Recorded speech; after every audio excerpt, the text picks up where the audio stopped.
Hello అండి. ఎండు చేపలు పప్పుల్స్ చేస్తున్నా, టమాటో పప్పుల్స్. అందులోకి ఎండు చేపలు ఫ్రై చేసుకుందామనేసి ఇలా పెనం పెట్టుకొని నూనె వేసుకున్నా. నూనె వేడయ్యే లోపల ముందే నేను ఎండు చేపలను నీట్గా నీళ్ళల్లో ఒక 2 minutes నానబెట్టి రాయికి రుద్ది ఈ విధంగా క్లీన్ చేసుకున్నా. చూసారు కదా, ఇట్లా నీట్గా పైన తెల్ల పొట్టు ఉంటుంది, అదంతా పోయేంత వరకు నీట్గా క్లీన్ చేసుకున్నా. ఎండు చేపలను ముందే మేము సైడ్లలో పీసులన్నీ పీకేసి తలలో అన్నీ పడేసి నీట్గా ముక్కలను ఇలా చేసుకొని ఎండబెట్టి డబ్బాలో స్టోర్ చేసుకొని ఫ్రిడ్జ్లో పెట్టుకుంటామండి. ఎప్పుడు కావాలంటే అప్పుడు ఈ విధంగా నీళ్ళల్లో ఒక 2-3 minutes పెట్టి తర్వాత పండకు రుద్దితే పైన ఉన్న తెల్ల పొర పోతుంది.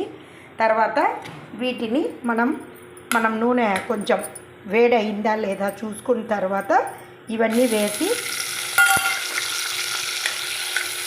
సిమ్లోనే పెట్టుకొని, మంట ఎక్కువ పెట్టుకోకూడదు, వేపుకోవాలండి. అంతే, చాలా బాగుంటుంది పప్పుల్స్లోకి ఎండు చేపల ఫ్రై. ఉప్పు కారం చల్లుతాను, బాగా క్రంచిగా అయిన తర్వాత చూపిస్తానండి. మూత పెట్టి ఉడకబెట్టకూడదు, ఇలానే వేపుకోవాలన్నమాట తిప్పుకుంటూ. ఇవి బాగా రెడ్గా అయిపోవాలి, ఇలా బాగా మంచిగా. చూడండి, నీట్గా ఉంటాయండి. ఇలాంటివన్నీ తింటూ ఉంటే మనకు కూడా హెల్త్. మన పూర్వీకులందరూ ఇలాంటివన్నీ తినే కదా అంత ఆరోగ్యంగా ఉన్నారు. మనం మాత్రం ఎందుకు మిస్ చేయాలండి ఇలాంటి మంచి ఫుడ్ను? సమ్మర్లో ఎక్కువ ఎంజాయ్ చేస్తామండి మేము. స్కూల్ నుంచి వచ్చాక టైం ఉంటుంది కదా, ఇలా రకరకాలు చేసుకొని తింటామన్నమాట. నైట్స్ అయితే ఇంకా బాగుంటుంది సమ్మర్లో, నైట్ ఇలాంటివన్నీ చేసుకుంటే. చూస్తూ ఉండండి. ఇందులో ఆల్రెడీ సాల్ట్ ఉంటుందండి, కొంచెం ఉప్పు ఉంటుంది, ఉప్పు చేప కదా, అయినా కొద్దిగా వేస్తాను నేను, ఎక్కువ వేయొద్దండి. మీరు కూడా కావాలంటే చూసుకొని తర్వాతనే వేసుకోవచ్చు. బాగా క్రంచిగా అయిపోయిన తర్వాత ఇప్పుడే ఒక పక్కకు తిప్పాను. క్రంచిగా అయిన తర్వాత మిరప్పొడి వేద్దాము. కారప్పొడి అంటాం కదా, మామూలు పచ్చికారమే అండి. వేసేసి కొంచెం సేపు 1 minute అలా రోస్ట్ చేసుకొని తింటే ఎమ్మి ఎమ్మి. చూసినారా, ఒక పక్కకు మళ్ళీ తిప్పినా ఎర్రగైనాయి.